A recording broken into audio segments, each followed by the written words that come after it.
Oke, baiklah kita mulai kuliahnya. Assalamualaikum warahmatullahi wabarakatuh. Waalaikumsalam warahmatullahi wabarakatuh. Ya, ini udah kuliah yang ke berapa ini? 10 atau 11 di presensi itu ya. Berapa ini? Kuliah ke berapa ini? 11 ya. Jadi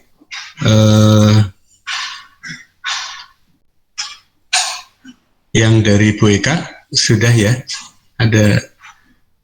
Jadi materi dari Bu Eka sudah kemarin tentang apa? Screening ya. Screening menguji potensi mikroba itu punya aktivitas apa, menghasilkan enzim atau memiliki atau menghasilkan komponen bioaktif yang sifatnya itu antimikroba ya, atau antimicrobial agent. Itu cara screeningnya bagaimana, itu kemarin mungkin dengan Bu Eka sudah dijelaskan ya. Ini ya bisa dilihat ini PowerPoint-nya.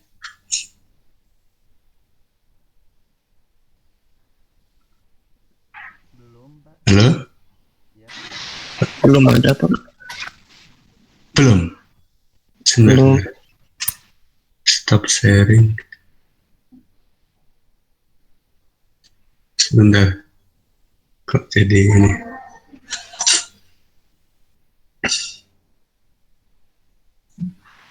Bentar.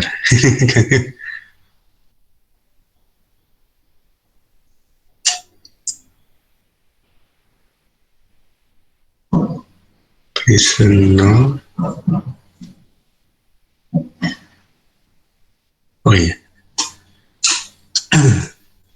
Kalau ini kelihatan? Sudah? Terlihat, kelihatan, Pak. Terlihat ya. Jadi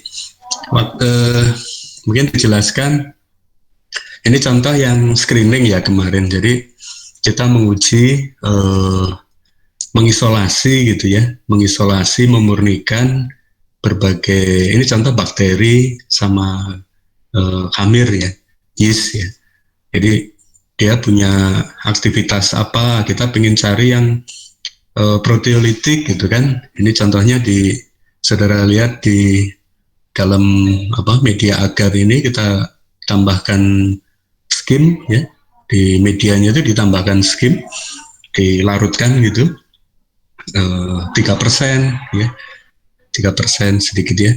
Dan nanti isolat yang sudah kita isolasi jadi pertama itu sebetulnya dengan total plate count spread plate itu kita ambil mana yang unik, kemudian kita bisa uji. Nah, ini contoh masing-masing punya karakteristik ya. Jadi secara umum kalau dia menghasilkan enzim protease ekstraseluler, dia akan menghidrolisis substratnya sehingga ini seolah bening ya.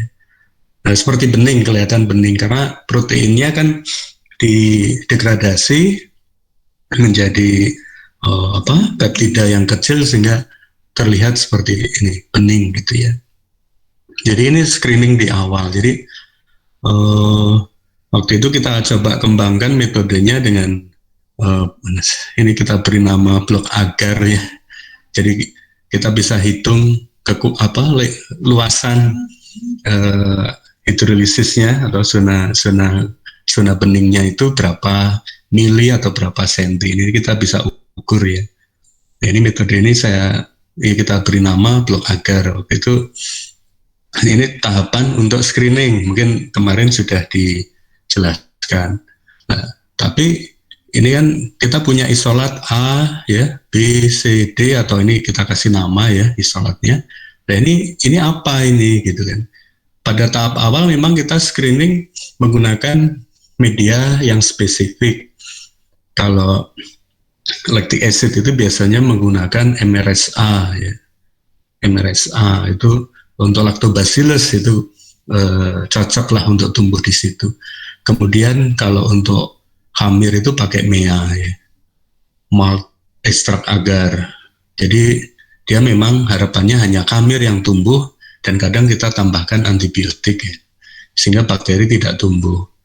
Jadi kita sudah dapatkan ini bakteri asam laktat, ini yeast gitu kan. Tapi spesiesnya apa, ya kan? Nah, kita perlu identifikasi. Jadi identifikasi itu pertama sebetulnya kita bisa lihat secara morfologi kan. Kita bikin preparat gitu kan, kita kira-kira bentuk selnya apa, basil gitu atau kokus atau yang lain ya. Nah ini sebagai indikasi awal. Kemudian biasanya juga kita lakukan pewarnaan gram ya. Dia gram positif atau gram negatif. Ya, bakteri itu bisa dibagi menjadi dua itu. Nah, kemudian setelah itu beberapa pendekatan yang lain itu dengan menguji aktivitas enzim yang dihasilkan. Jadi reaksi biokimia, contohnya dia katalase positif atau negatif dan lain-lain. Tapi itu prosesnya panjang ya. Jadi identifikasi dengan cara yang lama ya, yang konvensional itu dengan cara biokimia. Nah sekarang ini kemarin saudara sudah belajar tentang DNA ya kan, kemudian ada PCR, kemudian dilanjutkan Bu Eka ya PCR, kemudian elektroforesisnya ya kan, tambah sequencing kemarin mungkin di. Nah sekarang apa manfaatnya? Nah itu kita manfaatkan, ini namanya sebenarnya ada cabang ilmu di dalam bioteknologi itu namanya bioinformatika. Jadi ini merupakan cabang ilmu yang mempelajari teknik komputasional untuk mengelola, menganalisis informasi data biologis ya. Jadi memang kita manfaatkan beberapa software ya. Jadi kalau saudara sudah mendapatkan sequence dari organisme itu, kita bisa gunakan untuk lakukan untuk identifikasi. Ini contohnya untuk sequence alignment, kemudian di situ kita juga bisa komparasi dengan beberapa organisme yang lain, sehingga kita bisa buat filogenetik, kekerabatan gitu ya. Nah, itu nama salah satu cabang bioinformatika ya. Nanti lebih jelasnya di selanjutnya ya ini. Nah ini kita bisa di dalam bank gen itu sudah banyak ya, kita bisa cari, kita mau mencari gen apa, nah itu kita tinggal lihat di bank gen ini ya. Nah nanti kita ambil sekuennya. Nah kemarin saudara belajar apa, DNA sequencing ya. Sequencing DNA itu mengurutkan ya apa isi dari fragmen DNA atau fragmen gen itu isinya apa saja, urutannya. Ini gambarannya ini contoh, saya contohkan ini ada gen apa ini, renin ya, renin yang ada di rhizomukor bacillus. Jadi di dalam mukor itu ada protease ya sebetulnya yang mirip dengan renin. Nah itu gennya ini. Nah, ukurannya ini 1 sampai 1261 base pair ya. Ukurannya 1261 base pair, ini urutannya. Jadi urutannya ini tidak ini hasil dari DNA sequencing kemarin yang dijelaskan ya. DNA sequencing. Itu tentang sequencing. Kemudian apa manfaatnya ya kalau kita sudah mendapatkan sequence seperti ini ya. Ini salah satunya kita bisa lakukan untuk identifikasi organisme itu. Nah sekarang kita untuk organisme yang tingkat rendah atau prokariot, ya, itu biasanya yang menjadi dasar, ya, untuk identifikasi itu adalah gen 16S, ya, ribosom, ya, 16S ribosom DNA atau RNA. Nah, ini gen ini ada di ribosom, ya. Ribosom itu kan salah satu peran dari organel itu, perannya adalah untuk translasi protein. Jadi di dalam ribosom itu ada subunit yang kecil, ya, 16S. Gen ini yang digunakan untuk membandingkan tiap organisme, karena ada di dalam gen ini ada bagian yang namanya konserv. Konserv itu dia tidak mudah mengalami mutasi, ya. Jadi antar individu itu nanti kita bisa bandingkan, ya. Di bagian ini setiap individu itu berbeda. Jadi memang kalau sesama spesies, antar spesies itu juga berbeda. Jadi bagian inilah yang nanti kita gunakan untuk membandingkan. Untuk prokariot 16S, ya, saudara ingat-ingat kalau untuk eukariot saudara tahu, ya, prokariot dan eukariot itu bedanya ada di inti selnya. Kalau eukariot inti selnya ada inti sel. Nah, itu untuk yeast, ya, yeast itu udah termasuk kapang, itu eukariot. Sampai di sini ada yang ditanyakan? Silakan.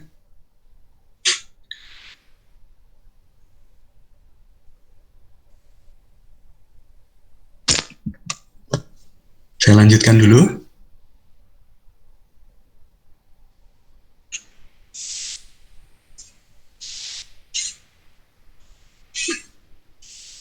Ada yang bisa menjawab apa beda tadi prokariot dan eukariot? Siapa? Silakan. Contoh yang prokariot apa?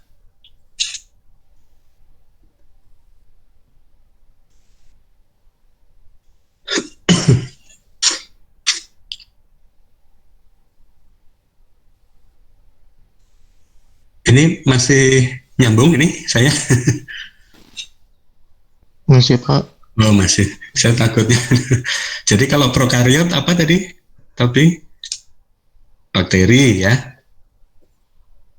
Dia nggak ada inti, ya. Kalau yang eukariot yang kita contohkan di kuliah ini, ya, yeast atau khamir atau jamur atau kapang, itu golongan tingkat tinggi, ya. Itu ada intinya, ya. Ada inti. Saya lanjutkan dulu. Nah, sekarang aplikasinya lah, ya. Aplikasinya yang paling ini. Nah, ini contoh waktu itu kita coba identifikasi, ya, kalau untuk bakteri 16S yang menjadi yang disasar, ya, gen yang menjadi apa istilahnya, orang ada yang menyebutnya sebagai marka, ya. Jadi 16S ribosom RNA ini untuk mengidentifikasi bakteri. Tahapannya yang pertama, tahapannya adalah kita lakukan ekstraksi DNA-nya dulu. Nah, di kuliah-kuliah awal, ya, waktu itu untuk melakukan ekstraksi itu kan yang jelas prinsipnya kita lisiskan membran, ya. Nah, ini saudara lihat kalau di dalam mesin itu yang penting ada lysosim. Ini juga melisiskan membran, atau beberapa kit itu ada yang menggunakan proteinase K, ya. Itu juga untuk melisiskan. Jadi membrannya harus dilisis dulu, kemudian DNA-nya diekstrak, ya. Dan biasanya untuk presipitasinya itu kita bisa menggunakan beberapa buffer, ya, atau kita presipitasi itu dengan etanol. Untuk metode ekstraksi ini macam-macam lah, ya. Ini sebagai salah satu contoh saja. Jadi untuk mengekstraksinya itu yang tadi bakteri yang kita hasil screening tadi itu kita kultur dulu ya di dalam media yang cair ya, ya kan? Kemudian kita inkubasi. Nah, itu bakterinya kan tumbuh ya. Kita bisa lihatnya menentukannya itu bisa pakai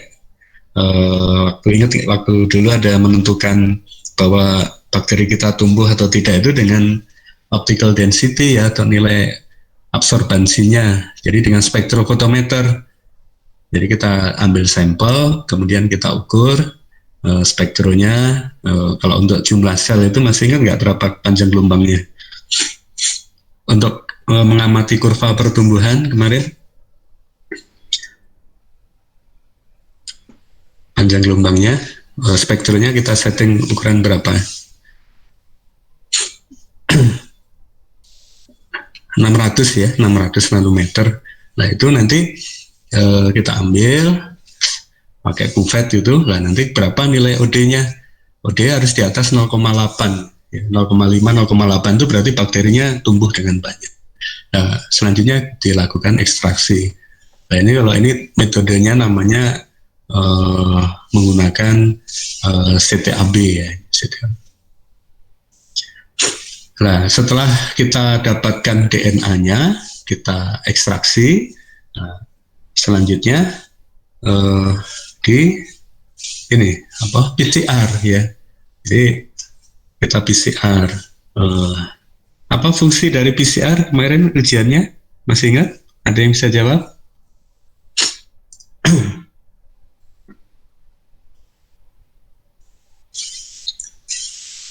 Masih ingat apa fungsi? Tidak usah terlalu detail, tapi gunanya untuk apa PCR itu? Izin menjawab, Pak. Silakan, Devia, silakan. PCR itu fungsinya untuk melihat reaksi amplifikasi atau penggandaan molekul DNA secara in vitro. Ya. Jadi PCR di sini itu untuk memperbanyak ya amplifikasi atau memperbanyak DNA gitu intinya sebetulnya. Nah, siklusnya saudara sudah tahu kan apa beberapa tahapan siklus reaksinya ya. Jadi untuk memperbanyak DNA yang kita targetkan ya. Jadi yang pertama itu yang kita isolasi kan genom ya, yang tadi itu. Oh ini tadi. Oh, ini yang ekstraksi itu keseluruhan dari apa? DNA atau keseluruhan dari gen atau genom lah. Jadi dari bakteri itu kita ekstrak semua, ya kan? Tapi kan kita mencari tadi apa untuk kita bandingkan itu yang kita cari kan 16S, ya. 16S ukurannya kecil ya, sekitar 1.500, berbeda-beda tiap bakteri. Jadi ukurannya kecil. Tapi kalau genomnya ini kan besar sekali lah. Makanya kita PCR untuk memperbanyak, mengamplifikasi gen yang kita targetkan. Yang kita targetkan itu 16S ya gennya itu. Nah, saudara ingat bahwa PCR itu salah satunya kita perlu primer. Ya, primer itu semacam sebetulnya itu sebagai, jadi kita kalau memperbanyak gen 16S kita perlu primer ini. Jadi sangat spesifik gitu ya. Primer ini. Nanti waktu praktikum saya ajari cara membuat desain primer lah ya. Ini dari mana sih sebetulnya seperti ini? Nah, ada dua cara untuk mendapatkan primer itu. Caranya bisa kita desain sendiri atau kita ngambil dari referensi. Kalau ini contohnya dari referensi ya, dari jurnal sebelumnya bahwa ini Co 2008 itu mengamplifikasi gen ini dengan primer ini lah. Kita tinggal ambil saja sekuennya seperti ini ya urutannya. Kalau primer gini kita nggak usah dihafal ya. Jadi ya nggak mungkin hafal, nggak perlu dihafal juga maksud saya. Primernya seperti ini. Ini yang F itu kalau dibaca itu forward. Jadi jalannya enzim itu nanti yang DNA polimerase itu dari 5 aksen ke 3 aksen itu forward, jalannya ke depan. Ini R itu reverse, jalannya dari yang kebalikannya ya. Jadi primernya seperti ini spesifik untuk mengamplifikasi 16S ya. Nah ini nanti 18S beda lagi primernya, beda lagi. Jadi kuncinya di primer ini. Jadi kalau kita mau mengidentifikasi bakteri, ya primernya untuk bakteri gitu ya. Nah, untuk PCR-nya, saudara sudah belajar ya tentang siklusnya. Nah, ini siklusnya 35 cycle ya, 35 siklus. Ingat saudara siklus pertama itu apa? PCR. Ada yang bisa jawab? Siklus pertama PCR, denaturasi. Jadi perlu panas yang agak tinggi kan? 90-an nih. Itu namanya siklus pertama, itu stepnya denaturasi. Tadi saya sebut denaturasi ya kan. Nah, step kedua kan primernya harus nempel ya. Ini sekitar 5 ini optimum dia pakai 2 suhu ya, harus nempel. Itu namanya siklus apa? Step apa itu? Masih ingat nggak? Annealing. Annealing ya. Itu untuk penempelan primer ya. Itu hati-hati, kita harus, memang PCR itu kita harus nggak bisa sekali jalan ya. Kadang untung-untungan gitu ya. Kita ambil dari referensi jurnal orang, kita coba. Ternyata kok meleset, nah itu kita harus optimasi, kita naik turunkan suhu dan waktunya ya. Jadi primer itu betul-betul nempel, kemudian terakhir dia siklus terakhir apa? Ya, enzim polimerase jalan itu namanya siklus step apa namanya? Extension, Pak. Extension. Jadi extension boleh, polimerisasi boleh ya, atau sintesis atau polimerisasi. Extension perpanjangan.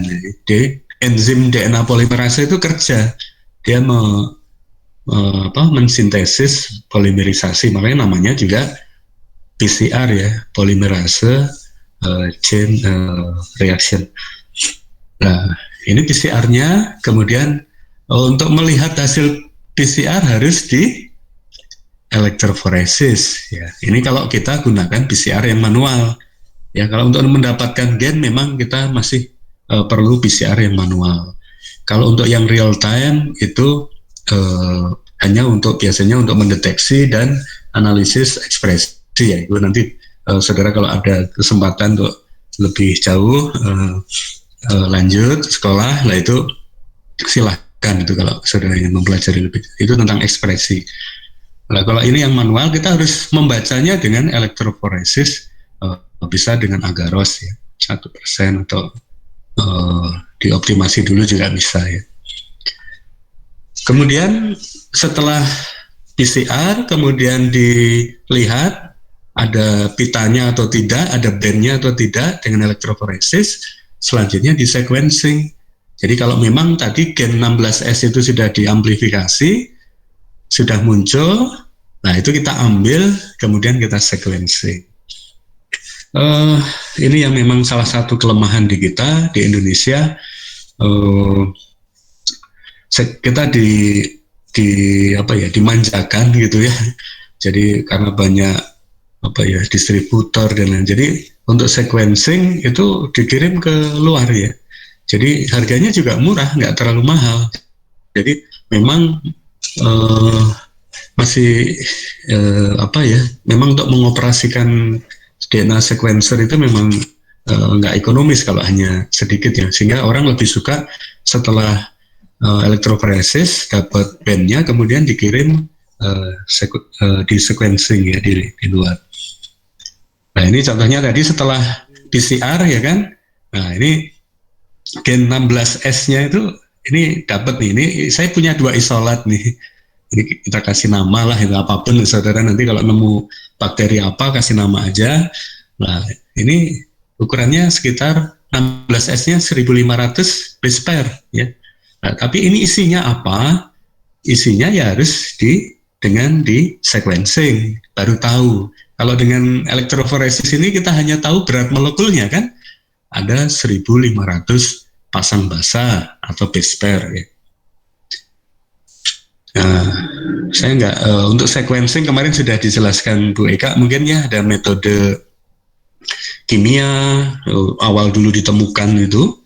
Nah, yang dipakai sekarang itu namanya metode Sanger atau dia enzimatik ya, dengan dilabel ya. Ini kemarin mungkin sudah dijelaskan. Nah, hasil dari sequencing itu, ya ini kromatogramnya. Jadi urutannya yang tadi fragmen tadi itu ada urutannya seperti ini. Ya. Nah ini kita ambil, biasanya programnya namanya bioedit. Jadi, kita ambil sekuennya. Nah kemudian kita bisa komparasikan sekuen itu dengan yang lain. Dengan yang lain sehingga kita bisa membuat filogenetik seperti ini. Ini filogenetik. Ini untuk bakteri ya. Ini untuk bakteri. Jadi ini isolat kita dibandingkan dengan yang lain. Dan kemiripannya itu harus lebih bagus di atas 99% ya. Untuk level spesies. Jadi untuk spesies itu ini kemiripannya itu harus 99 itu baru akurat ya. Nah ini contoh ya. Nah ini contoh isolat, kita isolasi dulu kan, kita murnikan. Di kuliah praktikum awal saya jelaskan gimana kita memurnikan. Kita lihat morfologinya juga. Ini tadi yang di atas bakteri ya, sekarang yeast ya, yang eukariot ya, ada intinya ini. Nah ini kita murnikan ya, ini kita kasih nama Y1, yeast dan seterusnya. Ini kebetulan ini kita penelitian tahun 2010 ini. Nah ini kita lihat bentuk selnya kan sama ya, ini secara mikroskopis ini berarti sama, ini udah murni ini. Nah, kadang kita subculture bisa sampai berapa kali lah kalau pengerjaannya bagus ya, tidak terlalu ini ya. Tapi kalau kontam terus ya akan lama ini. Nah, ini kalau saudara lihat kan hampir sama nih bentuk selnya. Jadi ini berarti ini sudah murni. Tapi ini apa gitu ya? Nah, kita gunakan pendekatan basis DNA tadi ya. Ini kita waktu itu dapat berapa isolat saya juga. Nah, ini screening yang tadi sama. Jadi, dia punya potensi menghasilkan enzim atau tidak gitu ya. Terus kemudian menghasilkan antimikroba atau tidak gitu. Nah, tahapannya sama untuk kapan sama dengan bakteri tadi, tapi gen yang kita amplifikasi 18S ya. Subunitnya beda tapi sama-sama di ribosom ya. Primernya beda ya. Primernya beda. Nah, ini kita ambil. Jadi kondisi reaksinya juga ini jadi saudara tahu prinsipnya saja, tapi kadang kita harus lakukan optimasi ya. Ini bisa berubah gitu ya. Kalau dia tidak teramplifikasi dengan baik, berarti kita ada miss di baik anilinnya maupun polimerisasinya, itu suhunya dan waktunya bisa kita rubah gitu, kita lakukan optimasi ya. Ini contoh kondisi reaksi yang dipakai. Kemudian setelah itu ini yang tadi hasil amplifikasinya ya kan, dengan elektroforesis kita lihat. Setelah itu kita kita sequencing ya, kita sequencing dan kita komparasikan dengan ini. Nah sekarang ini contoh nih. Tadinya saya mau mengasih tugas, tapi tadinya, dan sebentar ini saya stop share dulu ya. Ada pertanyaan? Silahkan.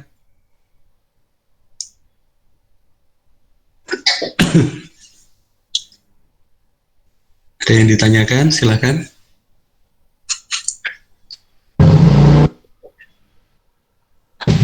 Belum ada Pak.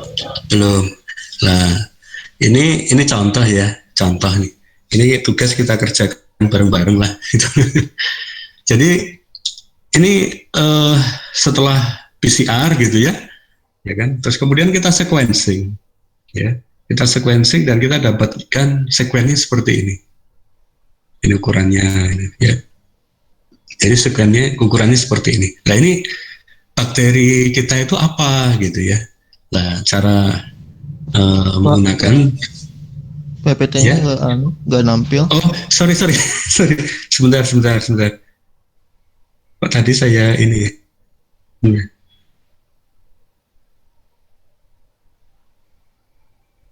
Oh iya. Kelihatan? Kelihatan tidak?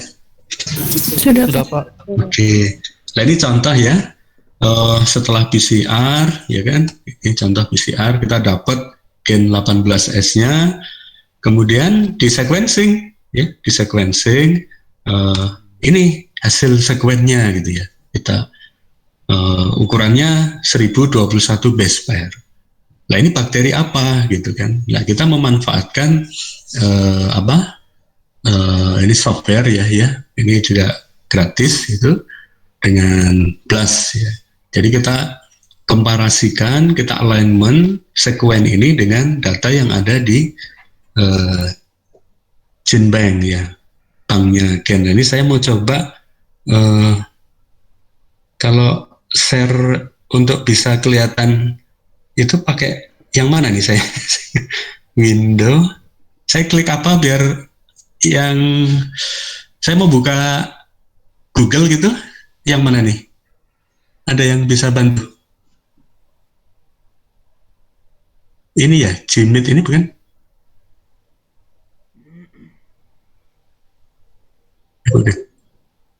Kelihatan tidak? kelihatan Pak. Kelihatan ya? Terlihat Pak. Oke, saya buka dulu ya.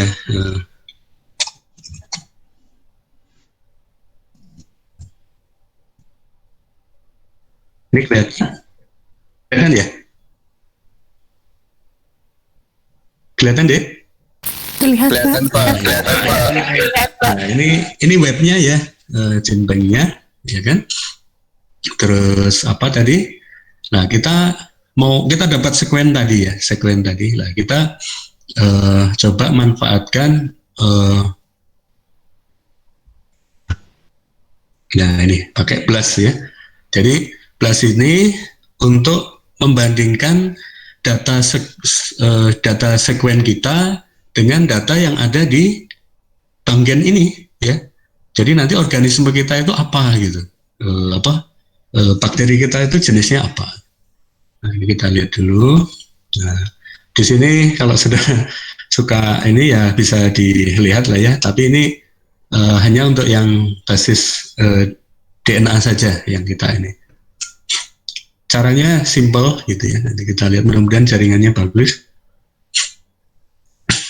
Nah, oke. Nah, ini kita ambil ini biasanya ini kita copy ya. Sekuen ini kita copy.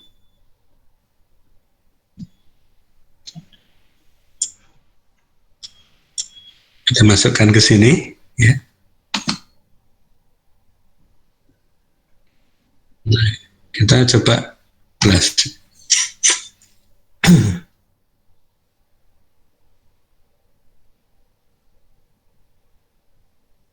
Mas, kita tunggu ya, nanti dia akan bandingkan dengan data yang ada di bank gen ya.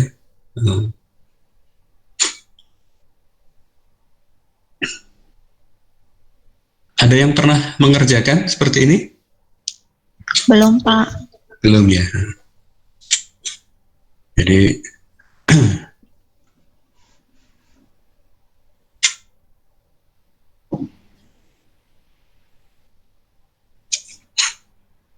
ya lama, kita tunggu dulu.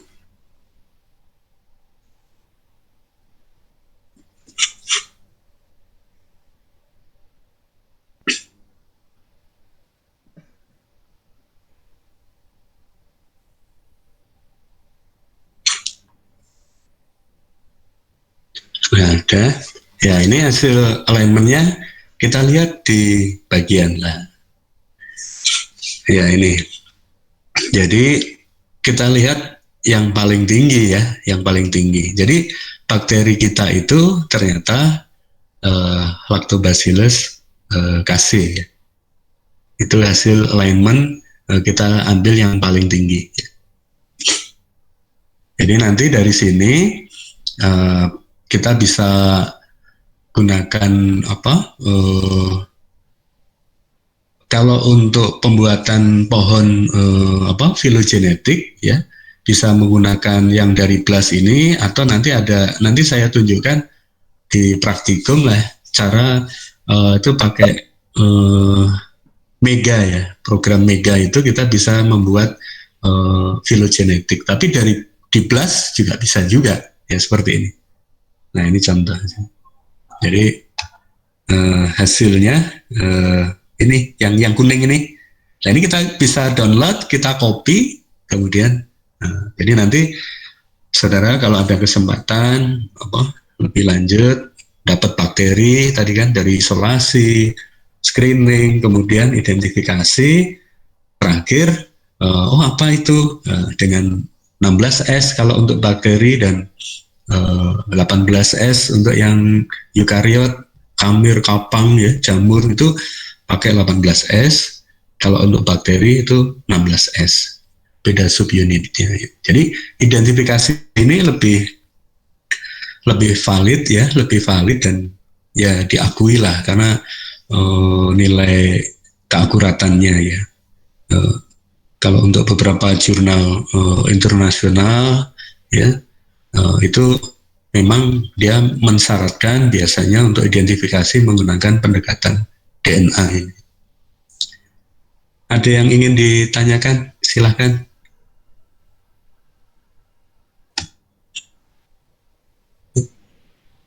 Udah ya, mungkin saya stop share dulu.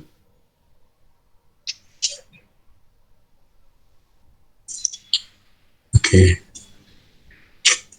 Jadi itu nggak jadi tugas ya tadi. Tapi bisa ya nanti saudara sederhana seperti itu. Jadi kita dapat hasil sekuennya, kemudian kita masukkan. Bagaimana kita memanfaatkan sekuen itu ya? Kita masukkan aja dengan BLAST itu ya, sehingga kita dapatkan organisme kita bakteri yang kita isolasi itu apa. Oke, ada yang didiskusikan? Silahkan. Review jurnalnya sudah ada yang selesai? Sudah ada yang selesai?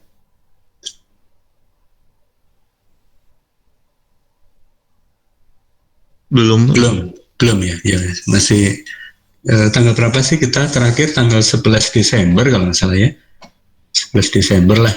Nanti silahkan itu tidak usah terlalu banyak ya, review saja. Yang penting saudara tahu apa itu yang dibahas di sana, metodenya dan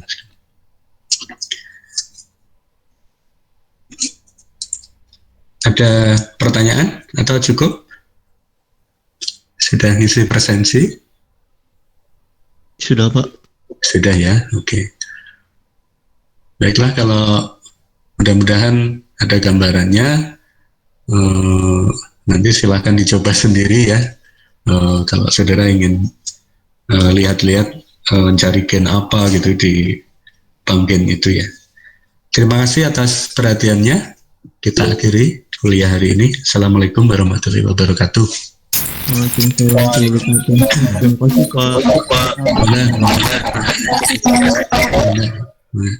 Terima kasih, Pak. Ya, mana? Saya live duluan ya.